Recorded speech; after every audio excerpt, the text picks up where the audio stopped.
अपना दिमाग वहां लगाओ जहां लोग दिमाग लगाना बंद करते हैं। आज हम पढ़ेंगे यूरोप। तो यूरोप कौन कौन गया है?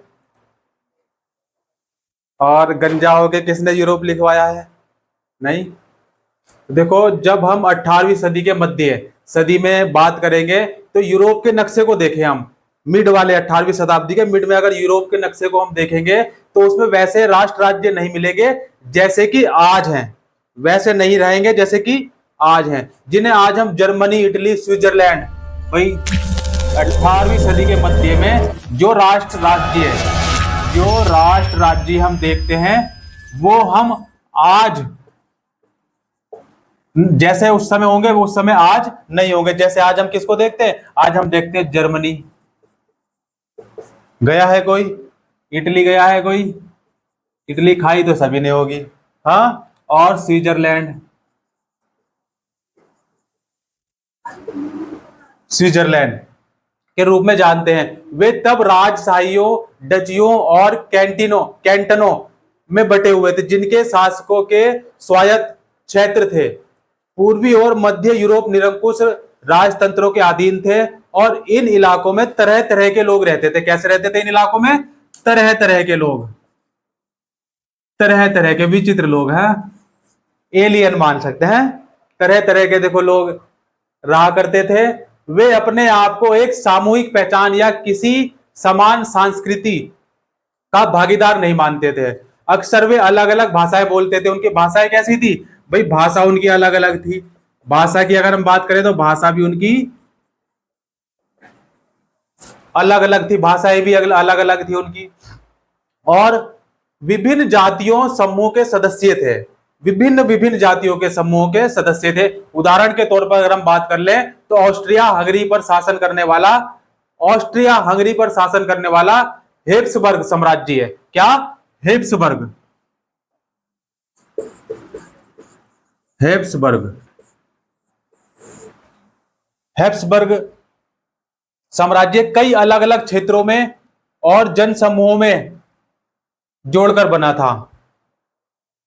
कई जन समूहों को जोड़कर बनाया गया था और इसमें एल्प्स के रिटोल, ऑस्ट्रिया और सुडेटे लैंड जैसे इलाकों के साथ साथ बोहेमिया भी शामिल था, जहां वे कुलीन वर्ग में जर्मन भाषा बोलने वाले ज्यादा थे। भाई कौन से थे? जर्मन भाषा बोलने वाले ज्यादा थे। और हैब्सबर्ग साम्राज्य में लामबार्डी, क्या? क्या आएगा? लामबार्डी, लामबार्डी, लामबार्डी और वेनेसिया जैसे, वेनेसिया, क्या लिखेंगे? वेनेसिया, वेनेसिया, वेनेसिया जैसे इतालवी भाषा प्रांत वाले भी क्या थे? शामिल थे। और हंगरी में आधे लोग मियार भाषा बोलते थे। क्या बोलते थे? हंगरी जो थी, हंगरी, हंगरी, हंगरी में ज्यादातर लोग कौन सी भाषा बोलते थे? हंगरी में ज्यादातर लोग कौन सी भाषा बोलते थे? मैंग्यार भाषा बोलते थे। क्लियर हुई बात यहां तक? कोई दिक्कत? इसको परेशानी हो, इसको चोल उठ रही है, देखो है। ये भाषा क्या होती है? आप कौन सी भाषा बोलते हैं? ठीक। और बाकी लोग? तो बाकी लोग विभिन्न बोलियों का इस्तेमाल करते थे। गालिसिया में कुलीन वर्ग पोलिश भाषा बोलते थे। कौन सी? पोलिश, जूते वाली पोलिश नहीं वे, पोलिश भाषा है। क्या है? पोलिश भाषा, पोलिश, पोलिश भाषा बोलते थे। इन प्रभावशाली समूहों के अलावा हेब्सबर्ग साम्राज्य की सीमा रेखाओं के भीतर भारी संख्या में खेती करने वाले लोग अधीन अवस्था में रहते थे। जैसे उत्तर में कौन थे? अगर हम उत्तर की बात कर लें, उत्तर में थे बोहेमियन, बोहेमियन किधर की साइड थे? उत्तर की। और इनके साथ और कौन थे? स्लेवॉक, स्लेवोक। और दक्षिण में, भाई अगर हम दक्षिण की बात कर ले, दक्षिण में कौन थे? क्रोएट, क्रोएट। तथा पूरब की तरफ कौन थे? यहां लिख दूं, भाई दिशा होती है ना पूरब पश्चिम उत्तर दक्षिण, तो पूरब की ओर कौन थे? ट्रांसी, कैसे कैसे शब्द आ रहे हैं, यह ट्रांसी लिवेनिया। याद भी नहीं हो गया आपको? है याद तो करने पड़ेंगे। ये कौन थे? ये लोग कौन थे? ये राउमन लोग थे। कौन थे? राउमन। ये राउमन लोग थे। अब ये राउमन लोग कौन होते हैं?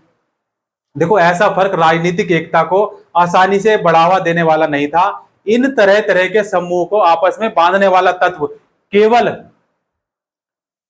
सम्राट के प्रति सबकी निष्ठा। क्या था? केवल सम्राट के प्रति सबकी निष्ठा। और कुलीन वर्ग और नया मध्य वर्ग, देखो क्या था?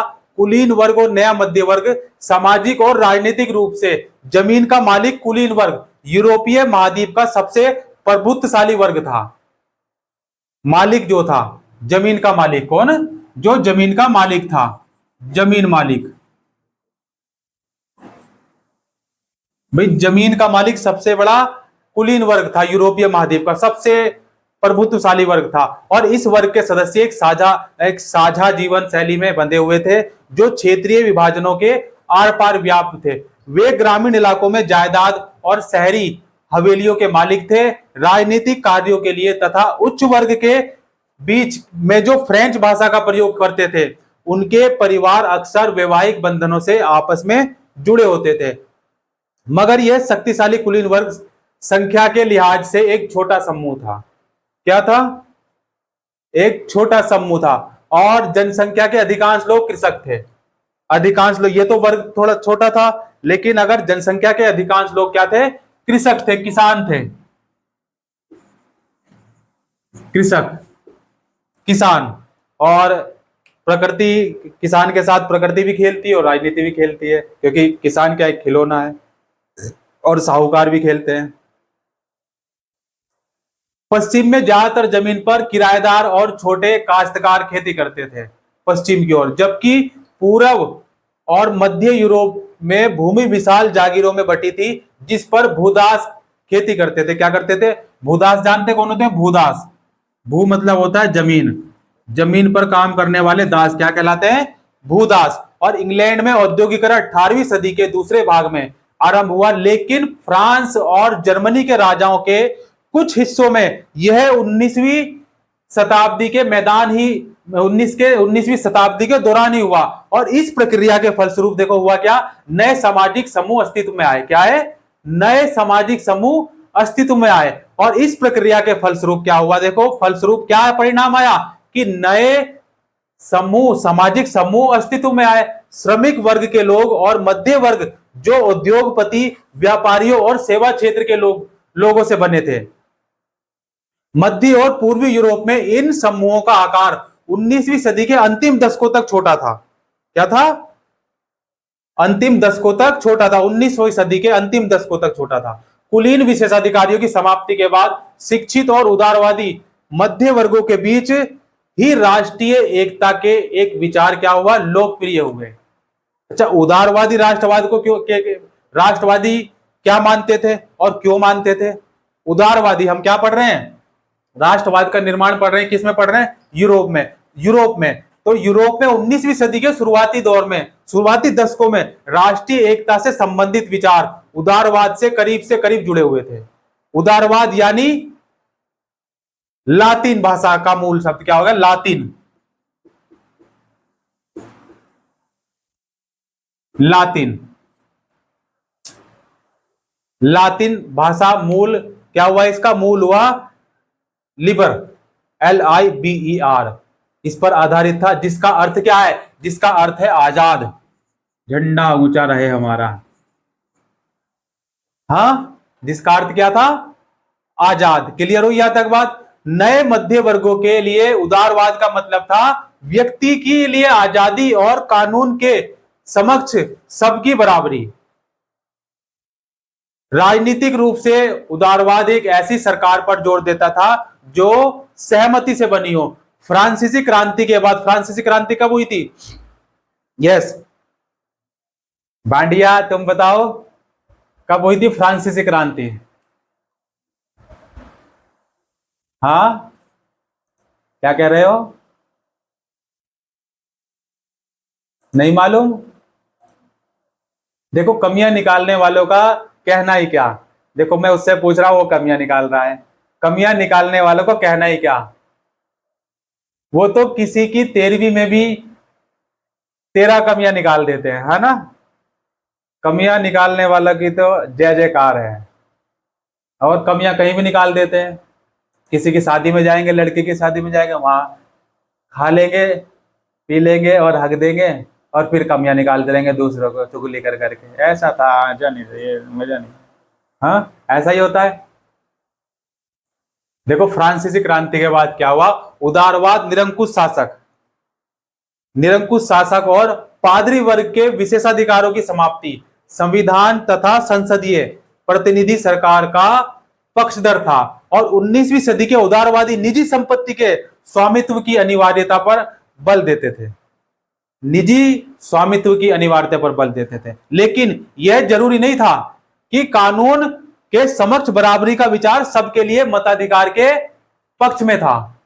आप याद करें कि क्रांतिकारी फ्रांस उदारवादी प्रजातंत्र का पहला राजनीतिक प्रयोग था, और वहां मत देने और चुने जाने का अधिकार केवल संपत्तिवान पुरुषों को ही मिला हुआ था या हासिल हुआ था। जो संपत्तिवान थे, जो पुरुष क्या थे? संपत्ति वाले थे, संपत्तिवान थे, संपत्ति के मालिक थे, उन्हीं को वो अधिकार मिला हुआ था। और संपत्ति विहीन पुरुष और सभी महिलाओं को राजनीतिक अधिकारों से वंचित रखा गया था।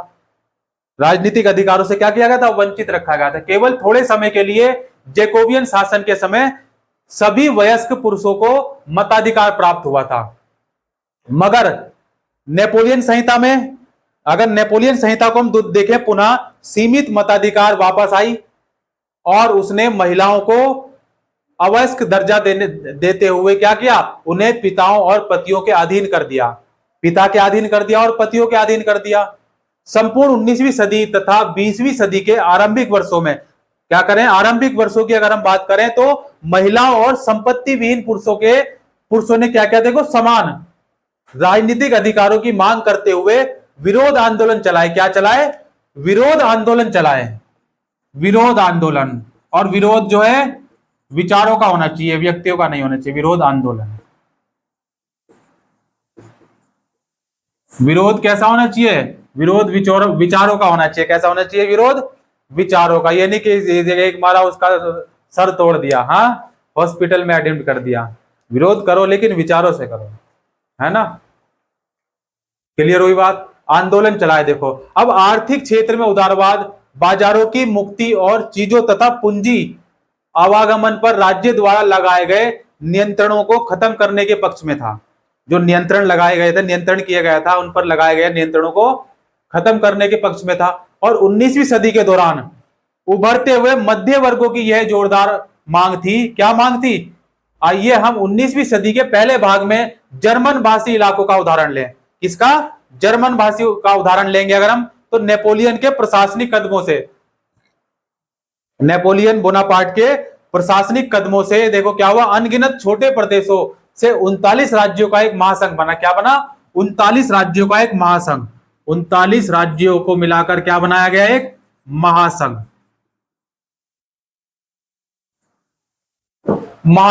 और इसमें से प्रत्येक की अपनी मुद्रा और नापतोल प्रणाली थी। भाई क्या थी? प्रत्येक की अपनी मुद्रा थी और अपनी नापतोल प्रणाली थी। 1833 में हैम्बर्ग जाकर अपना माल बेचने वाले एक व्यापारी को 11 सीमा शुल्क नाकों को गुजरना पड़ता था। एक मालिक था, उसको क्या करना पड़ता था? 11 चेक पोस्ट पार करने पड़ते थे। 11 चेक पोस्ट पार करने के बाद वो अपना माल ले जाता सकता था, और हर बार लगभग 5 सीमा शुल्क देना पड़ता था।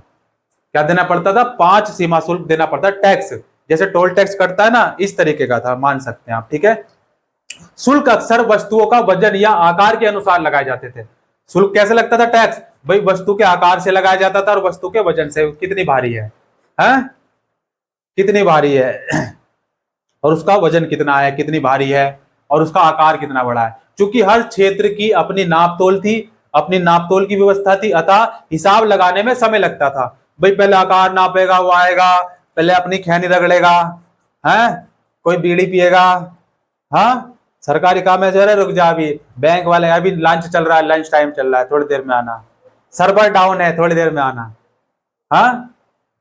तो ऐसे ही बहुत समय लगता था। फिर वो 5 मिनट खैनी रगड़ेगा, फिर उसके बाद देखेगा, अच्छा क्या लाए हो, क्या है इसमें, चोरी करके ले जा रहे हो, हाँ अंदर कर दिए जाओगे, दिखाओ क्या है, नापो तो इसको, ठीक से नापना, ठीक।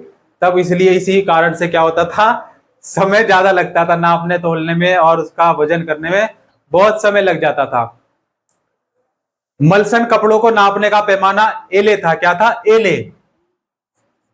मलसन कपड़े जो थे उनको मापने का पैमाना क्या था, एले, जिसकी लंबाई जगह बदलने के साथ साथ घटती बढ़ती रहती थी। इसकी लंबाई जो थी जैसे जगह बढ़ती, पता लगा ये पाकिस्तान में कुछ और है, अफगानिस्तान में कुछ और है, और यूरोप में कुछ और है इसकी लंबाई, ठीक है। तो इसकी जगह बदलने के साथ साथ घटती और बढ़ती रहती थी। अगर एक एल कपड़ा फ्रैंकफर्ट में खरीदा जाता था तो वो कितना होता है, 54.7 सेंटीमीटर मिलता था। मेज में अगर खरीदेंगे तो 55.1 सेंटीमीटर, न्यूबर्ग में खरीदेंगे तो 65.6 मीटर, और फ्राइबर्ग में अगर खरीदेंगे उसको तो 53.5 मीटर। नए वाणिज्यिक वर्ग ऐसी परिस्थितियों को आर्थिक विनिमय और विकास में बाधक मानते हुए एक ऐसे एकीकृत आर्थिक क्षेत्र के निर्माण के पक्ष में तर्क दे रहा था जहां वस्तुओं, लोग और पूंजी का आवागमन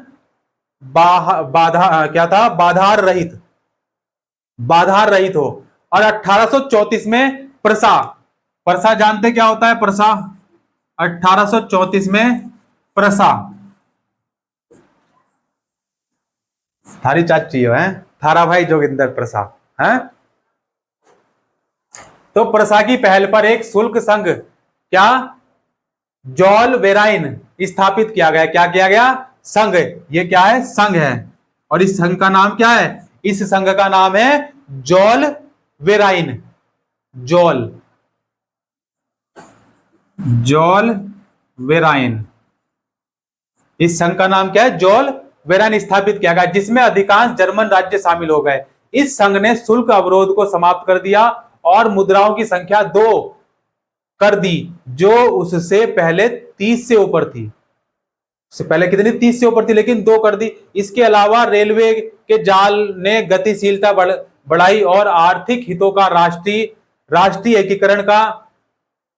एकीकरण को क्या किया, सहायक बनाया, और उस समय पनप रही व्यापक राष्ट्रवादी भावनाओं को आर्थिक राष्ट्रवाद की लहर ने क्या किया, मजबूत बनाया। क्या बनाया, मजबूत बनाया। अच्छा, 1815 के बाद एक नया रूढ़िवाद शुरू हुआ। 1815 के बाद क्या हुआ, देखो 1815 के बाद, 1815 का एक नया रूढ़िवाद पनपा। देखो 1815 में नेपोलियन की हार के बाद यूरोपीय सरकारें क्या थी, रूढ़िवादी की भावना से प्रेरित थी। क्या थी, रूढ़िवादी की भावना से प्रेरित थी, और रूढ़िवादी मानते थे कि राज्य और समाज की स्थापित पारंपरिक संस्थाएं जैसे राजतंत्र हो गया, चर्च हो गए, सामाजिक ऊंच नीच, संपत्ति और परिवार को बनाए रखना चाहिए। क्या करना चाहिए, संपत्ति और परिवार को और ऊंच नीच को बनाए रखना चाहिए। फिर भी अधिकतर रूढ़िवादी लोग क्रांति से पहले के दौर में वापसी नहीं करना चाहते थे। नेपोलियन द्वारा शुरू किए गए परिवर्तनों में उन्होंने यह जान लिया था कि आधुनिकीकरण राजतंत्र जैसी पारंपरिक संस्थाओं को मजबूत बनाने में सक्षम था, एकदम सक्षम। वह राज्य की ताकत को ज्यादा कारगर और मजबूत बना सकता था, है ना, नहीं बुझाया। एक आधुनिक सेना, कुशल नौकरशाही, गतिशील अर्थव्यवस्था और सामंतवाद और भूदासत्व की समाप्ति यूरोप के निरंकुश राजतंत्रों को शक्ति प्रदान कर सकते थे। क्या कर सकते थे, पावर ऑफ अटॉर्नी दे सकते थे। और 1815 में ब्रिटेन, रूस, प्रसा और ऑस्ट्रिया जैसी यूरोपीय शक्तियों जिन्होंने मिलकर नेपोलियन को हराया, प्रतिनिधि यूरोप के लिए एक समझौता तैयार करने के लिए वियना में मिले। इस सम्मेलन की मेजबानी ऑस्ट्रिया के चांसलर, क्या नाम है उनका, ड्यूक मेटरनिक, ड्यूक मेटरनिक, छाप लो बच्चों, छाप लो। हाँ, ड्यूक मेटरनिक ने की। और इसमें प्रतिनिधियों ने 1815 की वियना संधि तैयार की, जिसका उद्देश्य उन कई सारे बदलाव को खत्म करना था जो नेपोलियाई युद्धों के दौरान हुए थे। जो नेपोलियन युद्ध के दौरान हुए थे उनको क्या था, खत्म करना था। और फ्रांसीसी क्रांति के दौरान हटाए गए बुर्बो वंश को सत्ता में क्या कर दिया, बहाल कर दिया। और फ्रांस ने उस इलाके को खो दिया जिस पर कब्जा उसने नेपोलियन के अधीन किया था। किसके अधीन किया था, नेपोलियन बोनापार्ट के अधीन किया था। और फ्रांस की सीमाओं पर कई राज्य कायम कर दिए गए ताकि भविष्य में फ्रांस विस्तार ना कर सके। फ्रांस क्या कर सके, विस्तार ना कर सके। अतः उत्तर में नीदरलैंड का राज्य स्थापित किया गया। क्या किया गया, उत्तर में नीदरलैंड का राज्य स्थापित किया गया, जिसमें बेल्जियम भी शामिल था। देखो बेल्जियम वो है ना आपकी खोपड़ी के ऊपर, काली तेरी चोटी है पर अंधा तेरा लाल। देखो उधर वो है ना ऊपर सामने, दिख रहा है, आंख खोल के देखो। नीदरलैंड राज्य की स्थापना की गई, देख लिया आपने, देख लिया, नहीं दिखा कोई बात नहीं, गोली मार दो नहीं दिखा तो। प्रशा को उसकी पश्चिमी सीमाओं पर महत्वपूर्ण नए इलाके दिए गए, जबकि ऑस्ट्रिया को उस उत्तरी इटली का नियंत्रण सौंपा गया। मगर नेपोलियन ने 39 राज्यों का जो जर्मन महासंघ स्थापित किया था उसे बरकरार रखा। ये जो था ना, कहां गया, लिखा तो था मैंने, कहां गया, ये 39 राज्यों का जो महासंघ था इसको बरकरार रखा। पूर्व में रूस को पोलैंड का एक हिस्सा दिया गया, जबकि प्रशा को सैक्सनी का एक हिस्सा प्रदान किया गया। इसका सबका मुख्य उद्देश्य उन राजतंत्रों की बहाली था जिन्हें नेपोलियन ने क्या कर दिया था, बर्खास्त कर दिया था। क्या कर दिया था, बर्खास्त कर दिया था। और साथ ही यूरोप में एक नई रूढ़िवादी व्यवस्था कायम करने का लक्ष्य भी था। 1815 में स्थापित रूढ़िवादी शासन व्यवस्थाएं निरंकुश थी। कैसी थी, रूढ़िवादी संस्थाएं निरंकुश थी, निरंकुश। वे आलोचना और असहमति बर्दाश्त नहीं कर सकती थी। आलोचना बर्दाश्त नहीं करनी चाहिए। देखो जो धैर्यवान व्यक्ति होगा ना और अपनी आलोचनाओं को धैर्यपूर्वक सुनता रहेगा, धैर्यपूर्वक सुनेगा, वो एक दिन जो है स्टार बनेगा। हाँ, अपनी आलोचनाओं को धैर्यपूर्वक सुनो और वक्त आने पर सबको जवाब दो, बात से नहीं काम से, ठीक है। क्लियर होगी बात, कोई दिक्कत नहीं। देखो उन्होंने उन गतिविधियों को दबाना चाहा जो निरंकुश सरकारों की वैधता पर सवाल उठाती थी। ज्यादातर सरकारों ने सेंसरशिप के नियम बनाए। क्या बनाए, सेंसरशिप के नियम बनाए। उदारवादियों को क्या लगता था कि लगातार प्रेरित कर रही थी। नई रूढ़िवादी व्यवस्था के आलोचक उदारवादी राष्ट्रवादियों द्वारा उठाया गया एक मुख्य मुद्दा था प्रेस की आजादी। क्या था, प्रेस की आजादी। अब हुआ क्या, देखो वही, अब कुछ होगा तो क्रांति होगी। क्रांतिकारी कैसे हुई, 1815 के बाद के वर्षों में दमन के भय ने क्या किया, देखो अनेक उदारवादी राष्ट्रवादियों को भूमिगत कर दिया। बहुत सारे यूरोपीय राज्यों में क्रांतिकारियों को प्रशिक्षित करने के लिए और विचारों का प्रसार करने के लिए गुप्त संगठन उभरा। क्या उभरा, गुप्त संगठन, एकदम सीआईडी की तरह संगठन उभरा। और उस समय क्रांतिकारी होने का मतलब उन राजतंत्रीय व्यवस्थाओं का विरोध करने से था जो वियना कांग्रेस के बाद स्थापित की गई थी।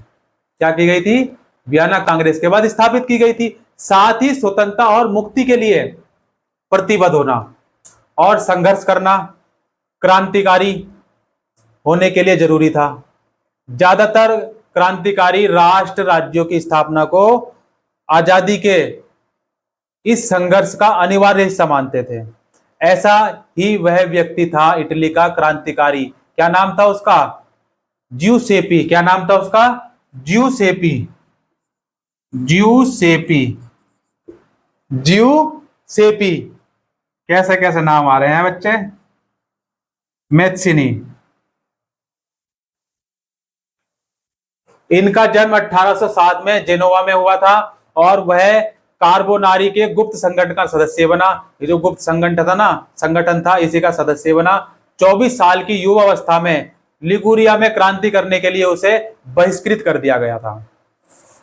तत्पश्चात उसने 2 और भूमिगत संगठनों की स्थापना की।